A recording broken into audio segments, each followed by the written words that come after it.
हाय, उम्मीद करते हैं कि आप लोग बहुत ही अच्छे होंगे।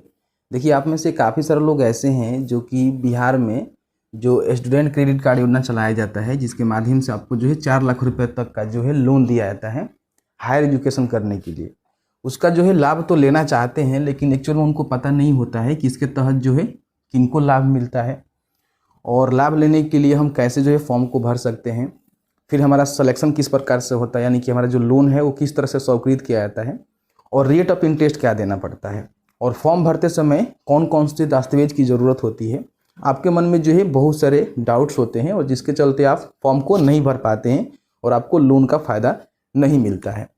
सबसे पहले आप सभी जानते हैं कि इस योजना के तहत आप किसी प्रकार की हायर एजुकेशन करना चाहते हैं, जैसे कि मान लीजिए आपने 10वीं पास कर लिया हुआ है, ठीक है, और आपको पॉलिटेक्निक में एडमिशन लेना है, ठीक है, तो उसके लिए भी आप लोन ले सकते हैं, पढ़ाई अपना कर सकते हैं। मान लीजिए आपने 12वीं पास कर लिया हुआ है, 12वीं के बाद आप डीलेड करना चाहते हैं, ठीक है, या फिर स्नातक करना चाहते हैं किसी भी क्षेत्र में, जैसे BCA हो गया वगैरह वगैरह, या फिर आप मान लीजिए किसी प्रकार की जो इंजीनियरिंग होता है उसमें आप जाना चाहते हैं, मेडिकल में जाना चाहते हैं, लॉ में जाना चाहते हैं, ठीक है। तो इस तरह के जो भी कोर्सेस होते हैं ना, वो चाहे आप बिहार से करें या फिर बिहार की अदर किसी भी स्टेट में किसी भी संस्थान में आप करते हैं जो कि इनसे अप्रूव्ड होता है, तो आपको जो है 4 लाख रुपए तक का जो है लोन दिया जाता है।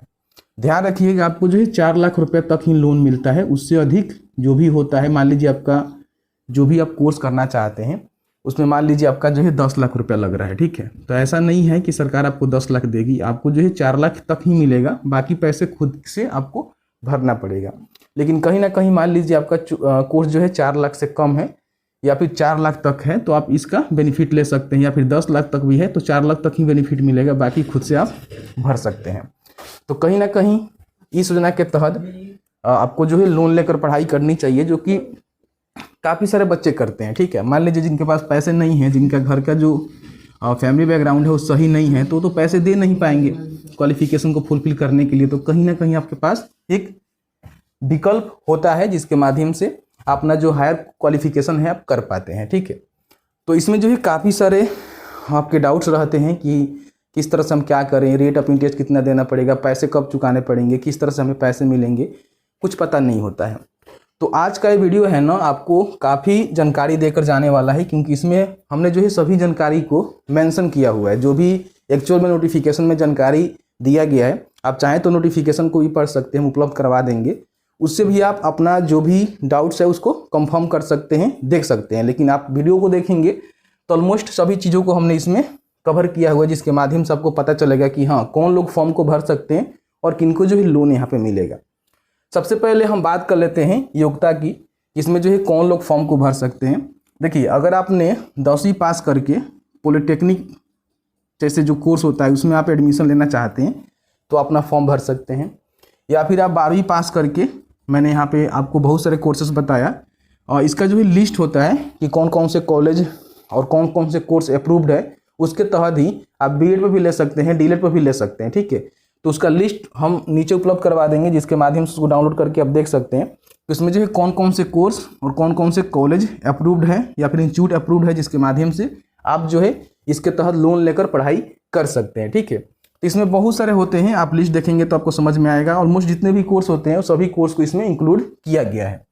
तो 12वीं के बाद मान लीजिए आप किसी प्रकार की कोर्स करना चाहते हैं, हायर एजुकेशन करना चाहते हैं तो ले सकते हैं। स्नातक के बाद कई सारे कोर्सेस होते हैं, उसके लिए भी आप फॉर्म को भर सकते हैं। जैसे कि मान लीजिए स्नातक के बाद आपको BEd करना है, ठीक है, तो उसके लिए भी आप लोन ले सकते हैं, ठीक है। तो इस प्रकार का जो है क्राइटेरिया रहता है। उम्र की हम बात करें तो सबसे पहले अगर 10वीं 12वीं पर मान लीजिए आप कहीं एडमिशन ले रहे हैं, हायर एजुकेशन कर रहे हैं, तो आपका जो उम्र है 25 साल तक ही रहेगा, ठीक है। उससे अधिक रहेगा तो आप फॉर्म को नहीं भर पाएंगे। लेकिन स्नातक पास के बाद कोई भी आप कोर्सेज करना चाहते हैं, जैसे कि मान लीजिए आपको BEd करना है, तो उसका जो अधिकतम उम्र रहेगा 30 वर्ष रहेगा, ठीक है। ये आपका उम्र रहेगा। मिनिमम की हम बात नहीं कर रहे हैं, अधिकतम की हम बात कर रहे हैं। 10वीं और 12वीं पर 25 वर्ष, स्नातक के बाद कोई कोर्स करेंगे तो आपको जो है 30 वर्ष अधिकतम उम्र सीमा देखने को मिलता है। ये आपका जो है क्राइटेरिया होता है, यानी कि आपने 10वीं 12वीं स्नातक पास कर चुके हैं और हायर एजुकेशन में एडमिशन लेना चाहते हैं तो आप यहाँ पे फॉर्म को भर सकते हैं। आपको 4 लाख रुपए तक का लोन उपलब्ध करवाया जाएगा। इसमें मैंने आपको बताया कि अधिकतम जो है 4 लाख रुपए तक ही लोन मिलता है, इससे अधिक आपको लोन नहीं दिया जाएगा। इन बातों को ध्यान रखेंगे क्योंकि इसमें ये जो है मैक्सिमम है, ठीक है, मैक्सिमम है। इससे ज़्यादा अगर आपका कोर्स का फ़ी है तो खुद से आपको भरना पड़ेगा।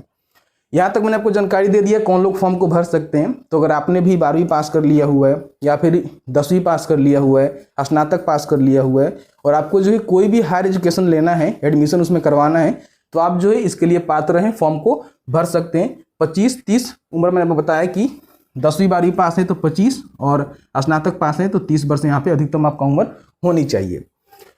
ब्याज दर की हम बात करें, जो भी आपको 4 लाख रुपए तक लोन मिलता है उस पर जो है ब्याज आपको भी देना पड़ता है। ऐसा नहीं है कि आपको फ्री में सरकार देती है, रेट ऑफ इंटरेस्ट भी आपको देना पड़ता है, जो कि आपका साधारण ब्याज लगता है, ठीक है। इसमें साधारण ब्याज ही आपको देना होता है। अगर कोई महिला है या फिर कोई दिव्यांग है यानी कि फिजिकली हैंडीकेप्ड है, उनको 1% जो है सालाना ब्याज देना पड़ता है। यानी कि मान लीजिए आपका अगर 1 लाख रुपए तक का लोन है, ठीक है, तो उसका 1% ही साल में आपको ब्याज देना पड़ेगा। किनको?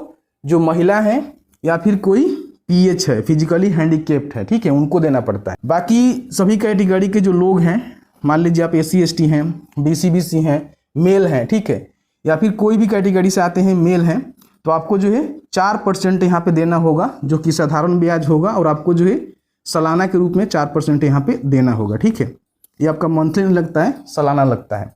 तो इस प्रकार से अगर महिला है, कोई दिव्यांग है तो 1% और बाकी सभी के लिए 4% रेट ऑफ इंटरेस्ट यहाँ पे रहता है, जो कि आपको चुकाने पड़ते हैं। चुकाने की हम बात करें तो जो भी आप कोर्स कर रहे हैं, मान लीजिए आप B.Ed कर रहे हैं, आपका 2 साल का B.Ed होता है, तो जैसे ही आप B.Ed कंप्लीट करेंगे, ठीक है, तो मान लीजिए B.Ed कंप्लीट कर लिए या फिर कोई भी और क्वालिफिकेशन आप कंप्लीट कर लिए, तो उसके बाद कहीं ना कहीं आपको जॉब करनी होती है, उसीलिए ना आप क्वालिफिकेशन कर रहे होते हैं। तो मान लीजिए 1 साल तक जो है आपको गैप दिया जाता है, यानी कि जो भी आप कोर्स कंप्लीट करेंगे उसके 1 साल के बाद आपको जो है पैसे चुकाने होते हैं। अब मान लीजिए 1 साल के अंदर 6 महीना के अंदर ही आपका जॉब लग गया, तो आप चाहें तो 6 महीना के अंदर भी अपना इंस्टॉलमेंट जमा कर सकते हैं, चुका सकते हैं, कोई भी दिक्कत नहीं है। यहाँ पे हम बात करें कि अगर आपका लोन 2 लाख रुपए तक है तो आपको जो है 60 किस्त मंथली के हिसाब से बांध दी जाएगी, जिसमें आपको वापस करना पड़ेगा। इसमें आपका जो भी रेट बनेगा 60 मंथ का, ठीक है, उसको भी जोड़कर इसमें आपका किस्त बन जाएगा, जिसके माध्यम से हर मंथली के हिसाब से आपसे पैसे यहाँ पे लिए जाएंगे। अगर आपका 4 लाख रुपए तक का लोन है, मतलब 2 लाख से ऊपर 4 लाख तक है, तो उस कंडीशन में 84 किस्त में आपको वापस करना होगा, जो कि हर मंथ आपका जो भी रेट ऑफ इंटरेस्ट है उसको उस पर इंक्लूड करके मंथली कर दिया जाएगा। उस मंथली के हिसाब से आपको जमा करना होगा, ठीक है। कई बार क्या होता है कि साल भर के बाद भी आपको जॉब नहीं मिलता है, तो 6 महीने का आप इसमें आपको रिलीफ दे दिया जाता है, एफिडेविट लगाकर आप ले सकते हैं, जो कि DRCC ऑफिस में जाकर उस रिगार्डिंग आपको जानकारी देना होगा कि आखिर आप क्यों पैसे जमा नहीं कर रहे हैं। क्योंकि 1 साल के बाद आप पैसे जमा नहीं करेंगे तो आपको जो है नोटिफाई किया जाता है, आपके यहाँ नोटिस भी आता है कि आपने पैसे जमा क्यों नहीं किया, क्या आपका कंडीशन है, ठीक है। तो इस हिसाब से यहाँ पे होता है, ठीक है। तो ये जो है आपका पैसे वापस करने का क्राइटेरिया होता है, जिसके माध्यम से आपको पैसे वापस करने होते हैं। अब यहाँ पे हम बात कर लेते हैं कि आप एप्लीकेशन फॉर्म को कैसे भर सकते हैं।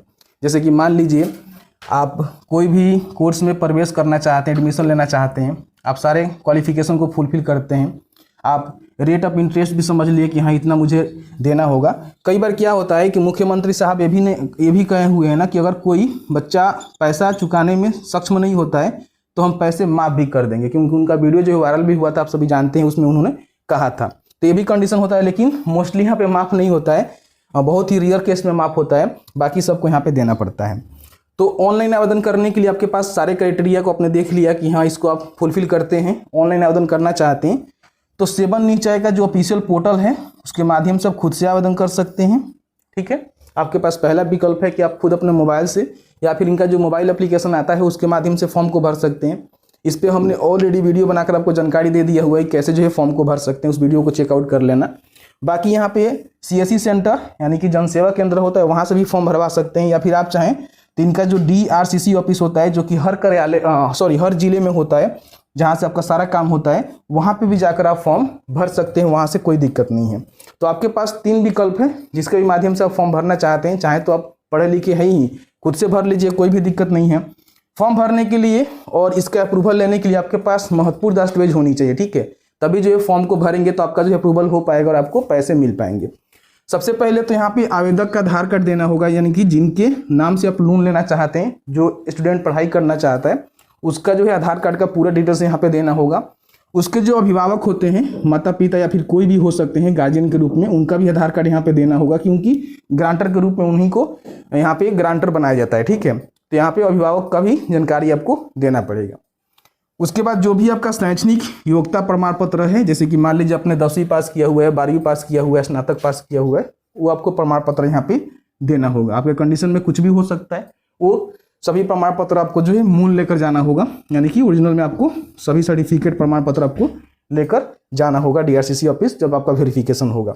और फॉर्म भरते समय उसका फोटोकॉपी हो सकता है कि आपसे मांगे जाएंगे। बाकी जो भी आवेदक है उसका निवास प्रमाण पत्र, चूंकि वो बिहार का स्थायी निवासी है तभी उसको लाभ मिलेगा।